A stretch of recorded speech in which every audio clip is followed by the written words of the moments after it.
Salve estudantes! Eu sou o professor Victor Aragão e no vídeo de hoje teremos mais um simulado, é o sexto simulado de processo do trabalho, focado na primeira fase da OAB.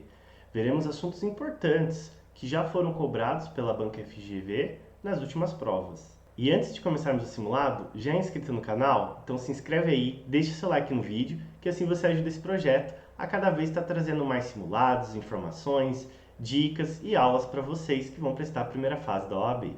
E agora vamos ao simulado. FGV, questão 1. Juca ajuizou a ação trabalhista em face de sua ex-empregadora, empresa privada do ramo de mineração. Paulo também ajuizou a ação, mas em face de seu ex-empregador, uma empresa de prestação de serviços, e do município de Nova Iguaçu, no Rio de Janeiro, para quem prestou serviços, requerendo a responsabilização subsidiária. Os respectivos advogados atribuíram o valor correspondente a 20 salários mínimos à causa de Juca e de 15 salários mínimos à causa de Paulo.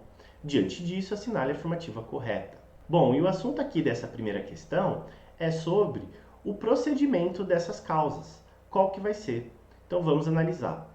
Letra A. A causa de Juca correrá sob o procedimento sumaríssimo e a de Paulo ordinário. Letra B. Ambas as causas correrão sobre o procedimento sumaríssimo. Letra C. Ambas as causas sob o procedimento ordinário. E letra D. A causa de Juca sob o procedimento ordinário e de Paulo sob o sumaríssimo. Em regra, o procedimento seria sumaríssimo para os dois, em relação ao valor, porque até 40 salários mínimos é o sumaríssimo. Porém, tem um detalhe. Na causa de Paulo, uma das partes é um ente público, é um órgão público que é o município de Nova Iguaçu. Então, nesse caso, mesmo o valor estando dentro do procedimento sumaríssimo, como a parte é a administração pública, nesse caso vai ter que obrigatoriamente ir para o procedimento ordinário, mesmo com o valor de 15 salários mínimos. Então, a resposta correta aqui é a letra A. Está lá no artigo 852-A da CLT. Então, o Juca vai para o procedimento sumaríssimo, a causa dele, até porque está abaixo dos 40 salários mínimos.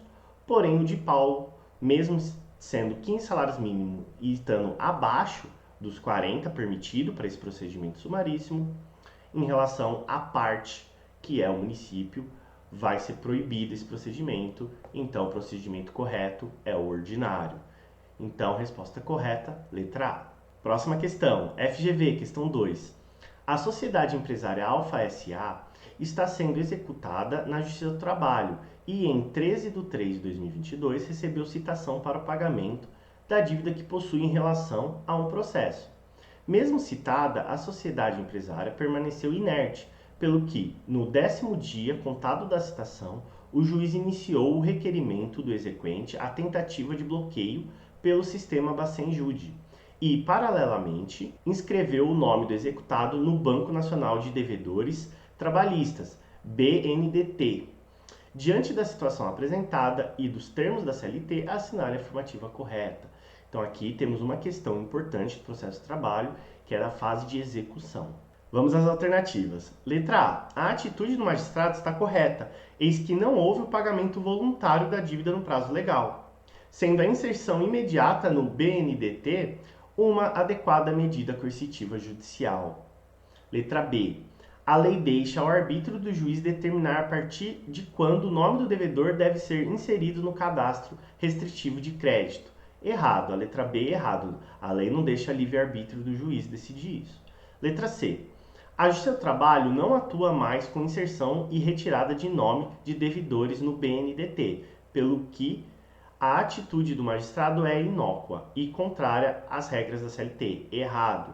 A Justiça do Trabalho pode sim inserir e retirar o nome de devedores no BNDT.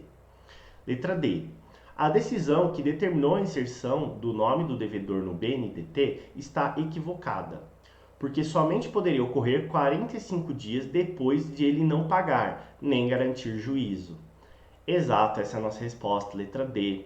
Então não é de maneira imediata, não pagou a dívida no prazo legal, imediatamente pode inserir ele nesse banco aí nacional dos devedores trabalhistas. Tem que ter um prazo de 45 dias a partir do momento que ele não pagou e nem garantiu juízo. Então a resposta correta é a letra D, está lá no artigo 883-A da CLT. Vamos agora para a questão 3, FGV. Em reclamação trabalhista ajuizada em fevereiro de 2022, os pedidos formulados por Paulo em face do seu ex-empregador foram julgados totalmente procedentes, em relação à verba honorária. De acordo com a CLT, sabendo-se que o patrocínio de Paulo foi feito por advogado particular, por ele contratado, assinale a afirmativa correta. Então, o assunto dessa questão é sobre honorários advocatícios aqui na Justiça do Trabalho. Vamos lá. Letra A. Não haverá condenação em honorários advocatícios, porque o autor não está assistido pelo sindicato de classe. Errado. Pode estar assistido pelo sindicato de classe ou com advogado particular. Não importa. Qualquer um desses casos, cabe a condenação em honorários. Então a letra A está errada. Letra B. Haverá condenação em honorários de no mínimo 10 e no máximo 20 em favor do advogado. Letra C. Haverá condenação em honorários de no mínimo 5 e no máximo 15 em favor do advogado. E letra D. Somente se a assistência do advogado do autor for gratuita é que haverá condenação em honorários de até 20%. Letra D é errada.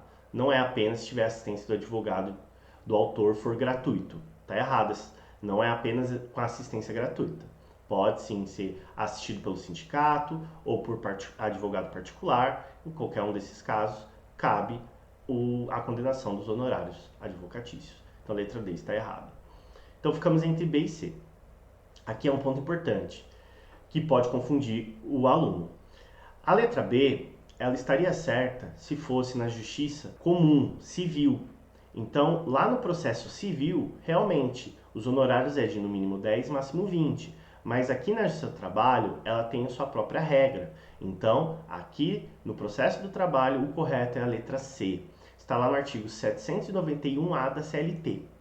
Então, a resposta correta é a letra C, que fala mínimo 5 e máximo 15 a favor do advogado, vai ser essa condenação dos honorários. Então não confunda, é uma regra lá no processo civil e é outra regra aqui no processo do trabalho. Continuando, tá gostando do simulado? Então se inscreve aí no canal, deixa seu like no vídeo e me segue lá no Instagram. Sempre que tem vídeo novo aqui no canal, eu divulgo por lá, além de dicas, informações para vocês que vão prestar a primeira fase da OAB. Vamos agora à próxima questão do simulado, FGV, questão 4. Em uma reclamação trabalhista, o autor afirmou ter sido vítima de discriminação estética, pois fora dispensado pelo ex-empregador por não ter querido raspar o próprio bigode. Requereu, na petição inicial, tutela de urgência para ser imediatamente reintegrado em razão da prática discriminatória. O juiz, não convencido da tese de discriminação, indeferiu a tutela de urgência e determinou a designação de audiência com a respectiva citação. Como advogado do autor, assinale a opção que contém, de acordo com a lei e o entendimento consolidado, a medida judicial a ser manejada para reverter a situação e conseguir a tutela de urgência desejada. Vamos às alternativas. Letra A. Interpor recurso ordinário seguido de medida cautelar. Letra B. Nada pode ser feito por tratar de decisão interlocutória que é irrecorrível na Justiça do Trabalho. Letra C. Impetrar mandado de segurança. E letra D. Interpor agravo de instrumento. Aqui temos um ponto muito importante na matéria de processo do trabalho. Em regra, quando você tem uma decisão interlocutória no processo do trabalho, como é o caso em tela, foi uma decisão interlocutória, que aí o juiz posteriormente mandou citar a outra parte, então não foi numa sentença, não foi numa decisão definitiva. Nesses casos, em regra, é irrecorrível mesmo na Justiça do Trabalho, essas decisões interlocutórias. Como medida subsidiária, o que cabe é impetrar o mandado de segurança. Como não tem um recurso específico da Justiça do Trabalho, então, de forma subsidiária, contra decisões interlocutórias, vai caber impetrar um mandado de segurança. Então, a resposta correta é a letra C, conforme a súmula 414 do TST. Mas aqui eu deixo uma observação importante. Nós estamos falando de uma decisão interlocutória que o juiz tomou. Se fosse essa mesma decisão em uma sentença, então se fosse na sentença, que é uma decisão definitiva, que ele colocasse indeferindo a tutela de urgência, nesse caso, contra a sentença, nós temos o recurso específico aqui no processo de trabalho, que é o recurso ordinário. Então, se esse mesmo caso, essa mesma situação fosse em uma sentença, caberia recurso ordinário.